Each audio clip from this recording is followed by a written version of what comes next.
네, 여러분 안녕하십니까? 벌써 2023년 새해가 밝은 지도 이제 일주일이 돼가는 것 같습니다. 우선 여러 독자 여러분들에게 새해에도 복 많이 받으시고 건강하실 것을 기원 드리겠습니다. 언제든지 새해가 밝을 때마다 우리들은 그 하나의 소망이 있습니다.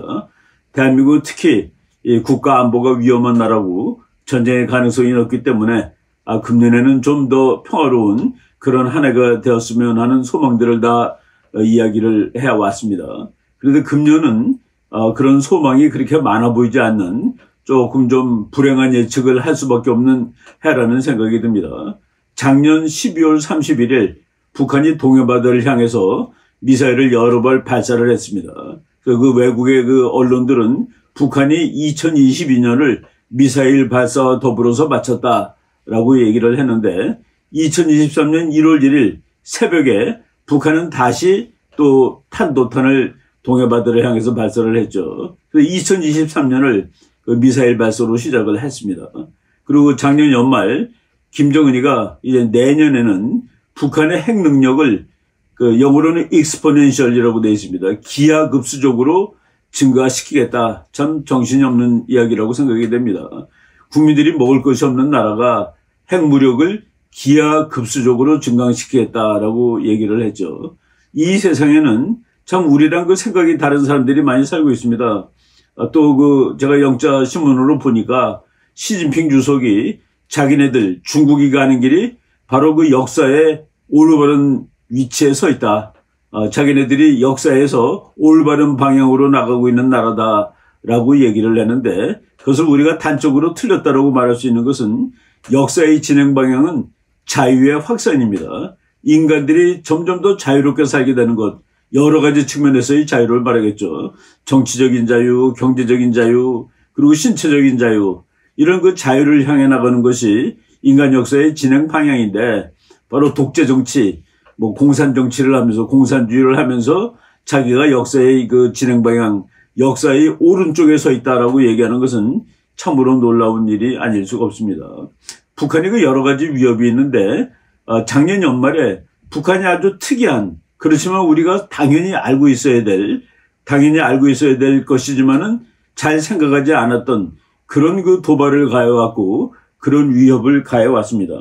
제가 이제 그 위협을 그 비대칭 전쟁, 비대칭 위협 이런 식으로 한번 정리를 해보려고 합니다. 그래서 새해 첫 번째인 이충근 TV 263호에서는 북한의 비대칭 전쟁과 거기에 대한 대응책이라는 제목으로 말씀을 드리도록 하겠습니다. 비대칭 전략, 비대칭 전쟁, 비대칭 무기 이런 말들을 여러분들이 많이 들어보셨을 겁니다. 영어로는 asymmetric warfare 또는 asymmetric strategy, 비대칭 전쟁 또는 비대칭 무기 전략 이런 말로 쓰는데 요새 전쟁하는 단위들이 많이 달라졌습니다. 옛날에는 전쟁이 국가와 국가의 전쟁입니다. 예를 들어서 영국하고 프랑스랑 싸우는 거, 영국하고 독일이 싸우는 것은 그냥 대칭 전쟁입니다. 그런데 요새 미국같이 센 나라가 테러리스트랑 싸워요. 근데 테러리스트는 나라도 없습니다.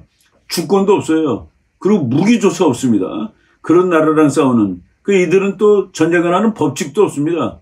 그래도 선진국들이 전쟁할 때는 우리가 제네바 협정이라든가 이런 말 자주 듣지만은 포로는 어떻게 대우해야 된다라는 그런 일정한 규칙이 있는데 그런 규칙이 통째로 무시되는 그런 전쟁의 시대가 되었다는 얘기죠. 국경도 없고 국경이 없으니까 전선이 당연히 없죠. 보통 전쟁은 어디가 전선이라는 것을 압니다. 한국군이 어디까지 밀고 갔다, 중공군이 어디까지 밀고 내려왔다 하는 그런 전선이 형성됐었는데 요새 전쟁은 전선도 없고 그리고 시민도 없어요. 싸우는 저쪽 팀이. 그리고 규칙도 없는 참 이런 이상한 팀들하고 전쟁을 하는 이런 시대가 됐습니다. 전통적인 군사교류가 먹히지 않고 전통적인 전쟁 억제의 논리가 먹혀들지 않는, 전혀 무시되는 그런 전쟁을 하고 있는데 여기에 대해서 이 개념을 영국의 유명한 전쟁 이론가 B.H. 리델 하트라는 사람이 있습니다. 이 사람이 그 전략론, 그분의 책은 뭐 우리말로도 여러 번이 이제 번역이 됐는데, 거기에서 한번 잘 정리를 한 그런 개념이 있는데, 제가 한번 그 설명을 해드리도록 하겠습니다. 비대칭 전력, asymmetric power란 B.H. 리델 하트에 의하면 강력한 절대값의 무기이다. 전력 비교가 허용되지 않는 그런 무기다라는 얘기인데, 예를 들어서 여러분, 도끼하고 망치를 무기로 친다면 어느 것이 더 무서운 무기가 되겠습니까? 도끼가 당연히 무서운 무기죠. 그런데 도끼를 가지고 못을 박으려고 그러면은 망치를 가지고 있는 사람보다 더 잘 박을 수가 없습니다. 그런데 모든 국가들은, 특히 이제 현대 국가들, 그리고 잘 발전된 나라들, 돈 많은 나라들은 도끼보다 더 큰 거, 이런 거를 이제 구해오죠. 군인들한테 주기 위해서. 그런데 망치를 가진 녀석이 싸움을 하는데 그 규칙이 못 바뀝니다. 못 바뀌. 그러니까 형편없는 나라가 더 잘 싸울 수 있는 거예요. 바로 이런 전쟁을 비대칭 전쟁이라고 그러는데, 이제 리데라트의 그 정의를 보면은 적대적인 두 국가 가운데 한쪽은 보유하고 다른 쪽은 보유하지 못한 전력, 이런 의미에서 비대칭 전력이 있는데, 이게 미국은 핵무기를 가지고 있고 뭐 어느 조그만 나라는 뭐 총밖에 가지고 있지 못하다 했을 때 미국의 핵무기가 비대칭 전력이라는 그런 의미가 될 수 있습니다. 그런데 우리가 보다 흔히 쓰는 의미는 리델 하트가 말한 지금의 의미입니다. 정상적인 상황에선 극복할 수 없는 무력의 격차를 극복하기 위해 보유하는 전력. 약한 나라들이 강한 나라와 싸울 때 정상적인 상황에서는 도무지 극복이 안 됩니다. 그래서 그 엄청난 그 무력의 격차를 극복하기 위해서, 뭡니까? 9.11이죠. 미국을 무슨 재간으로 탱크하고 비행기 가지고 가서 덤비겠습니까? 그러니까 여객기를 미사일로 만들어갖고 미국의 건물에 가서 받는 거. 이것이 비대칭입니다. 바로 오늘날은 그 비대칭 전쟁의 시대가 됐는데, 미국 사람들은 그런 말 했죠. 후세인이 미국한테 탱크하고 미사일로 덤볐습니다. 그러니까 미국의 많은 전략가들이 미국한테 탱크와 미사일로 덤비는 후세인은 가장 멍청한 놈이고 그와 같은 멍청한 사람은 다시는 나타나지 않을 것이다 라는 얘기도 했습니다. 북한이 미국하고 핵으로 싸운다고요? 있을 수 없는 얘기입니다. 북한이 핵으로 서울을 공격한다? 그것도 공격할 수 없습니다. 왜냐하면 그날로 북한도 죽으니까. 그런데 북한이 사실 서울을 정말 아프게 할 수 있는 것은 비대칭 전력입니다. 우리가 그냥 제대로 대처하지 못하고 당할 수밖에 없는 그 비대칭으로 공격을 하는데, 바로 지난달 12월 26일 작년이죠 벌써, 북한이 드론 5대를 날렸다고 그럽니다. 엄밀한 의미에서 우리가 다 찾아냈다는 보장이 있어야만 5대를 날렸다라는 것이 말이 되겠죠. 뭐 7대가 왔는데 2대는 몰랐다라고 생각할 수도 있는 것입니다. 이렇게 우리는 그 북한의 그 비대칭 무기, 이거에 대해서 완벽한 대처를 할 수 있는 실력은 아직 가지고 있지 못한 상태라고 말씀을 드리겠습니다. 그런 예들을 한번 보겠습니다. 여러분들이 지금 사진 보는데 6.25 때 한국에 전쟁하러 왔던 미군이 지게를 지고 다니고 있습니다. 지게. 미군이 지게를 지고 다니고 있다? 이게 참 이해가 되지 않는 그런 것이죠. 미군은 다 찜차 타고 다니고, 뭐 요새 미군은 얼마나 좋은 장갑차 타고 다니겠습니까? 근데 6.25 때 미군이 중공군이나 북한군하고 싸우기 위해서는 바로 이런 방식으로, 그러니까 중국군하고 미군하고 북한군이 차이가 안 나는 거예요. 바로 전쟁터를 그렇게 만들어 놨다는 얘기입니다. 미국은 그 당시에 그 전쟁을 제한하기 위해서 애를 썼죠. 사실 미국은 핵무기도 있고 더 좋은 무기가 많았지만은 그 무기를 쓰지 않으려고 했습니다. 왜냐하면은 한국 전쟁을 3차 대전으로 비화시키면 안 된다는 그 룰이 있었죠. 그래서 좋은 무기가 있지만은 만주에다가 핵폭탄 떨어뜨리자라는 그런 제안도 있었지만은 다 이제 묵살되고, 그래서 미군은 스스로 좋은 무기를 가지고 있었지만은 중공군이나 북한하고 싸울 때 그냥 뭐 비슷한 수준에서 싸울 수밖에 없었다. 그러니까 중국이나 북한의 전략이 그런 것이었다는 얘기입니다. 그래서 그 다음 대통령이 미국의 아이젠하워 대통령이 나왔는데, 6.25 때 미국이 3.6군대라고 좀 비하했던 중공군이나 북한군한테 쩔쩔매는 것을 보고 앞으로는 이전 전쟁은 안 하겠다. 미국은 핵폭탄이 있으니까 미국이 원하는 시간과 장소에서 미국이 택한 무기 가지고 싸우겠다. 대량 보복 전력이라고 얘기를 합니다. 대량 보복. 영어로는 massive retaliation. 미국은 핵폭탄이 있으니까 누구든지 미국한테 덤벼들면은 대량 보복을 하겠다. 6.25와 같은 그런 전쟁은 다시는 하지 않겠다라는 전략을 만들었는데 그런 대량 보복 전략을 가진 나라한테 덤벼든 나라가 누굽니까? 베트콩입니다. 베트콩. 여러분들이 사진 볼 텐데 베트콩 중에는 여자도 있었어요. 그 사람들은 군복도 안 입습니다. 총도 뭐 미국 거 훔친 거 미국 총 들고 있는 베트콩도 있고 그 소련 거 아주 유명한 그 AK-47 소총 들고 있는 베트콩들도 있고 이런 베트콩들하고 싸우는데 이 베트콩을 핵폭탄으로 가서 싸울 수 있습니까? 미국도 베트콩하고 싸울 수 있는 미국판 베트콩을 만드는 겁니다. 미국판 게릴라 부대. 그것이 이제 미국 사람들이 만든 특수부대인데 그린베레라는 부대 여러분들이 잘 알 겁니다. 정말 그 아주 유명한 미국의 부대인데 이거는 케네디 대통령이 만듭니다. 그 비대칭 전략에 미국도 할 수 없이 비대칭으로 대처해요. 그래서 그린베레는 칼로 싸우는 방법, 맨주먹으로 싸우는 방법 이런 것도 다 배웁니다. 그런데 이런 그린베레들이 월남의 정글에 가서 월남의 베트콩들하고 싸울 때 그 미국의 압도적인 힘을 과시하지 못했습니다. 그래서 결국은 미국이 베트남한테 지는 그런 황당무계한 일이 일어났는데 이렇게 약한 나라들이 강한 나라들을 그 싸워서 이길 수 있는 그런 무기들을 가지고 있는 것이죠. 정말 그 미국의 막강한 부대지만은 그 막강한 부대가 싸우는 것은 최신형 무기가 아니라 칼 가지고 싸우고 태권도 배우고 뭐 주먹으로 때리는 그런 싸움을 하는데 그럴 경우에 압도적으로 우세한 미국의 실력이 나타나지 않는다라고 말씀드리는 겁니다. 가장 최근에 그 비대칭 전쟁은 9.11입니다. 9.11. 테러리스트들이 어떻게 미국하고 싸우겠습니까? 그리고 이 세계에서 미국하고 싸울 나라가 없습니다. 탱크와 로켓과 미사일 가지고 미국하고 싸울 나라 아무도 없어요.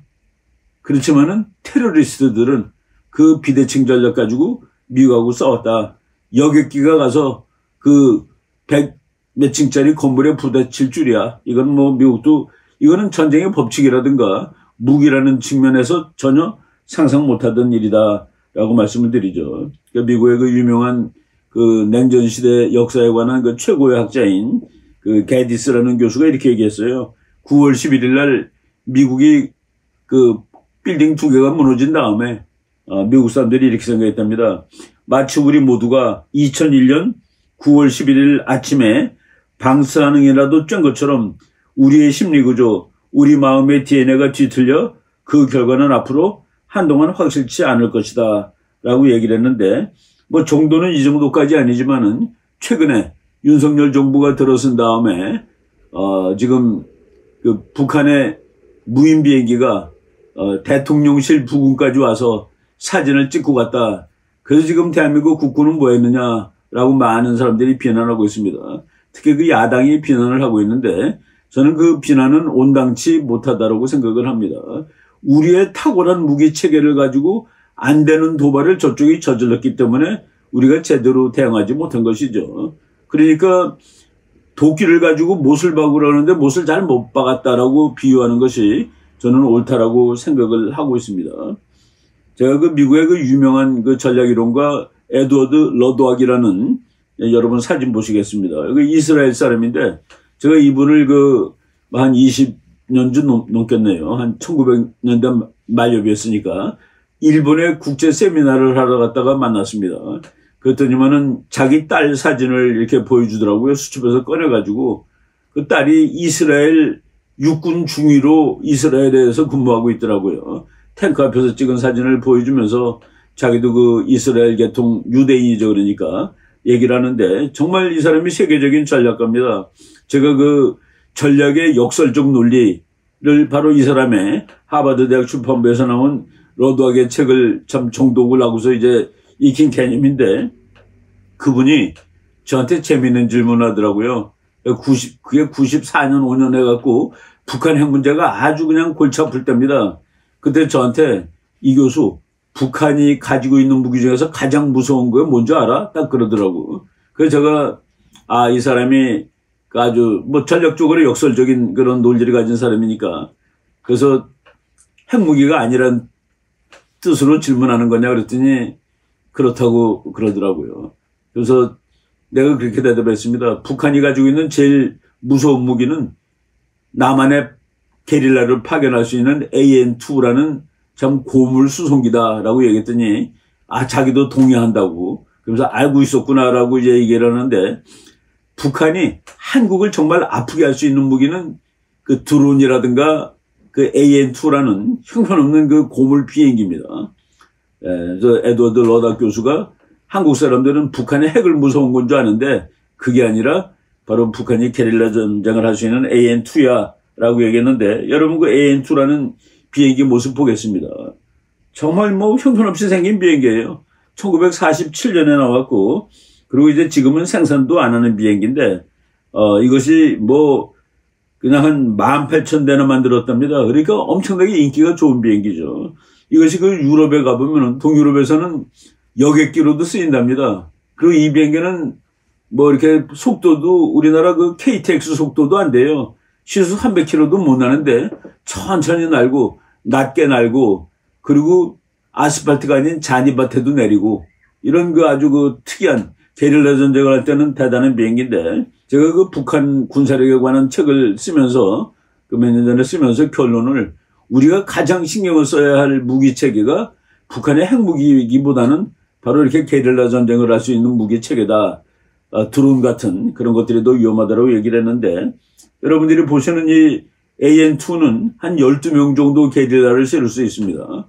그리고 이 게릴라만 싣는 것이 아니라 뒤에다가, 이 비행기가 났는데 뒤에다가 줄로 글라이더를 여러 대를 연결을 해요. 얘가 뜨면 글라이더가 따라 뜨지 않겠습니까? 그 좀 뭐 숨 쉴 수 있을 정도로 높이 뜬 다음에 휴전선까지 와서 그 글라이더 줄을 끊으면은 글라이더가 활강을 합니다. 그래가지고 멀리 가면은 거의 대전까지도 갈 수 있다는 그런 이 주장이 있습니다. 뭐 대전까지 안 가고 뭐 서울 부근이라고 한번 칩시다. 그래갖고 새벽에 글라이더 10대에서 한 글라이더에 10명씩 타고서 100명의 북한군 게릴라가 내렸다. 근데 그들은 전부 한국군 복장을 하고 있다. 한국군 복장을 하고 있고 무기도 한국군 무기를 가지고 있다. 그리고 그들이 총질을 하기 시작했다. 그날 북한 방송에 이렇게 나옵니다.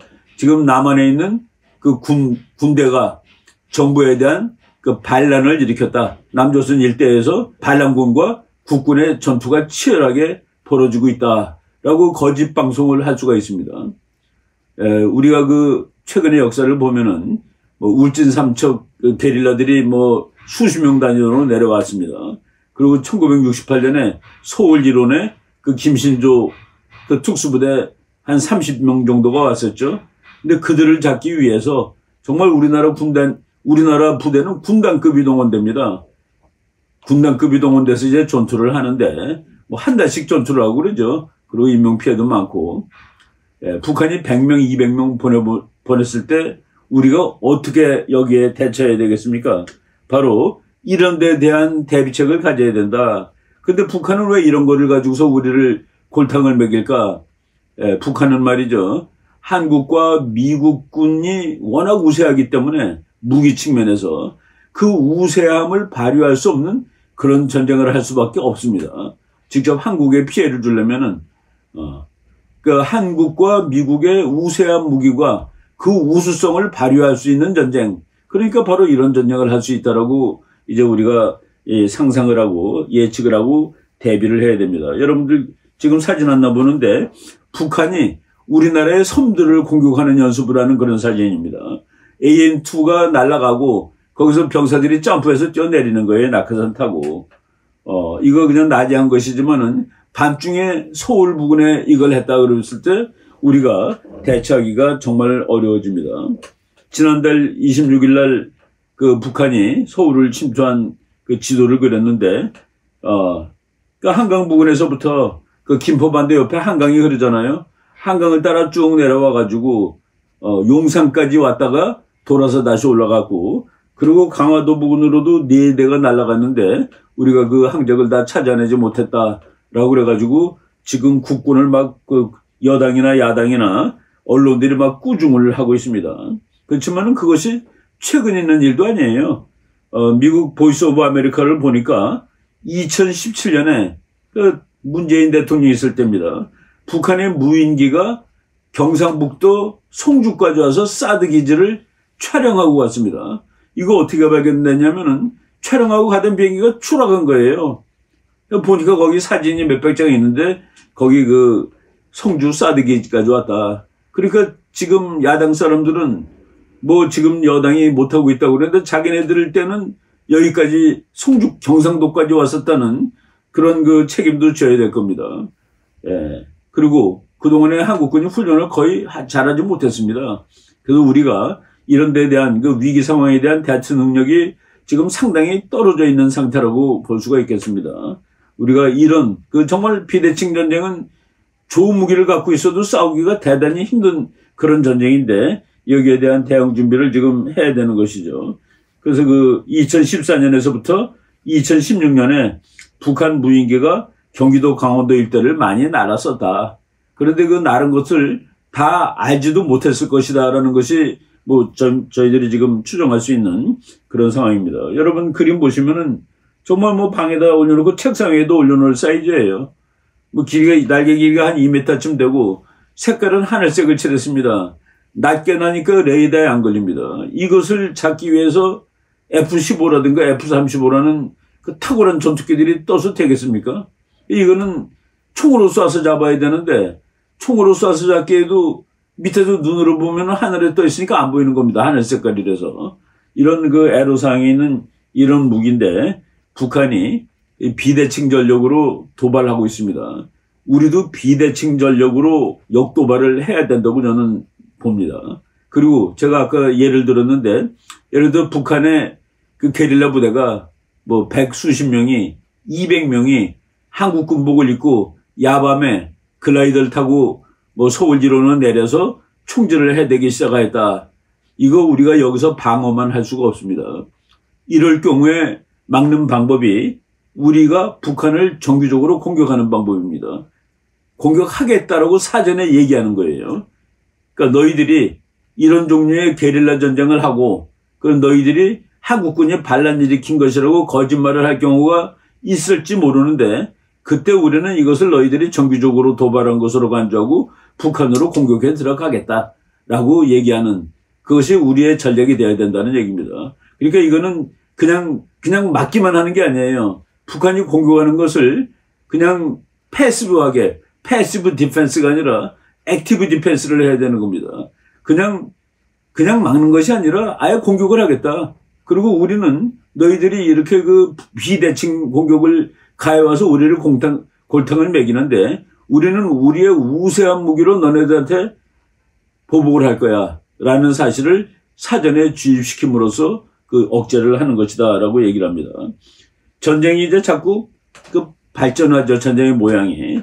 요 며칠 전에 그 아주 우리나라의 그 탁월한 기자 유용원 기자가 쓴 글을 보니까 우리도 소극적으로 방어에만 신경 쓰며 끌려다니지 말고 대북 확성기 방송 및 전단 살포 재개 등 우리 나름의 비대칭 무기 변칙 플레이를 준비하고 인내의 한계에 도달했을 때 실행에 옮겨야 할 이유가 여기에 있는 것이다 라고 얘기를 썼더라고요. 저는 뭐 아주 적절한 그런 대책이라고 생각을 합니다. 그런데 이것이 이제 더 정말 진짜 규모가 됐을 때 지금 우리가 그 드론이 와서 무슨 일을 하고 가는지 지금 잘 모릅니다. 드론이 우리가 격추시켰다든가 뭐 드론이 떨어졌다 그러면은 그걸 보고서 얘네들이 와가지고 무슨 일을 했는지를 알 수가 있을 텐데 지금 현재 몰라요. 우리가 지금 북한으로 몇 대를 다시 보냈는데 북한이 그것을 몰랐기 때문에 북한군의 최고 책임자가 지금 경질됐다라는 그런 얘기까지 나오고 있는 겁니다. 모르는 것이죠. 그런데 그러니까 우리도 북한의 비대칭 전력에 대해서 비대칭으로 대응하자. 그리고 저런 그 2m밖에 안 되는 정말 나무로 만든 비행기들이 날아왔을 때 정말 우리나라의 최고 전투기들이 가서 그것을 격추시키기는 대단히 힘들다. 그리고 말이죠. 얘가 북한의 비행기들이 우리나라 그 인구 밀집 지역을 날고 있을 때 어떻게 비행기가 가서 그놈을 격추시킬 수가 있겠습니까? 격추되면은 한국의 민가로 떨어지는데 이런 그 애로사항 같은 것들이 많이 있다라고 말씀을 드립니다. 미국이 지금 항상 먼저 공격하는 나라가 됐죠. 미국이 먼저 공격하는, 그러니까 다른 말로 침략자가 됐습니다. 그런데 테러 전쟁 시대에 침략하지 않고서는 전쟁을 할 수가 없습니다. 무슨 얘기냐면은 전쟁의 기본 원칙은 상대방에게 너가 나를 공격하더라도 너가 죽어. 내가 이겨. 그러니까 네가 나를 덤비면, 나한테 덤비면은 네가 내 코피를 흘리게 하겠지. 그렇지만 나는 너의 머리를 깨어놓을 수가 있어. 합리적인 사람이면 그때 공격하지 않습니다. 근데 테러리스트는 뭐라고 대답하겠습니까? 그래? 나 죽으러 가는 거야. 나 죽으러 가는 중이야. 그 죽으러 가는 놈을 어떻게 사전에 억제를 하겠습니까? 그래서 9.11 이후에 모든 미국의 군사전력이 선제 공격으로 바뀝니다. 테러리스트들은 가서 먼저 공격하는 수밖에 없다. 그래서 미국이 선제 공격이 됐는데 지금 비대칭 전략에 대해서도 이와 같은 논리를 적용시켜야 된다고 말씀을 드리는 겁니다. 북한이 드론을 보내서 만약에 거기다가 정말 바카스병 정도에다가 말이죠. 그 가스, 그 독가스를 해가지고 그거를 떨어뜨려 보세요. 그럼 뭐 참 잔인한 인명피해가 이제 발생할 수가 있는 겁니다. 뭐 요번에 그러진 않았다 하더라도 그럴 가능성, 그럴 개연성에 우리가 대비를 해야 되는 것이죠. 그런데 그것은 그냥 패시브 디펜스, 그냥 그 이제 뭐 소박한, 뭐 어떻게 번역해야 될지 그런데 그냥 적극적으로 방어를 해야지, 액티브 디펜스를 해야지 그냥 그 소극적인 저항 가지고서는 안 된다라고 말씀을 드리는 겁니다. 그래서 지금 북한의 핵과 미사일이 있지만은 핵과 미사일을 북한이 남한에 쏘는 날은 자기도 죽는 것을 각오하는 날입니다. 그런데 혹시 자기는 안 죽고 대한민국만 피해를 입혀야 되겠다라는 꼼수로 북한이 이제 이런 이번에 했던 것 같은 그런 짓을 앞으로 할 가능성이 다분히 있는데 거기에 대해서 우리는 마치 미국이 테러리스트한테는 선제 공격을 가하는 방법밖에 없다. 그건 논리적으로 맞는 것이죠. 너네들이 그런 공격을 해오고 우리들이 싸우기 힘든 공격을 했을 때 우리는 우리들이 잘 싸우는 방법으로 너희들을 벌줄 것이야 라는 식으로 이제 전략을 만들어야 될 거라고 생각을 합니다. 금년 첫 번째 방송인데 하여간 그 적극적 대응 전략으로 가가지고 북한이 이런 그 꼼수를 더 이상 부리지 못하도록 하자라고 오늘 말씀을 드렸습니다. 네, 이번 방송 여기까지 하고 또 앞으로 그 금년에도 시간이 대단히 바쁘지만은 자주 방송을 할 것을 여러분들한테 약속을 드리겠습니다. 여러분 새해 복 많이 받으시기를 다시 또 기원하겠습니다. 감사합니다.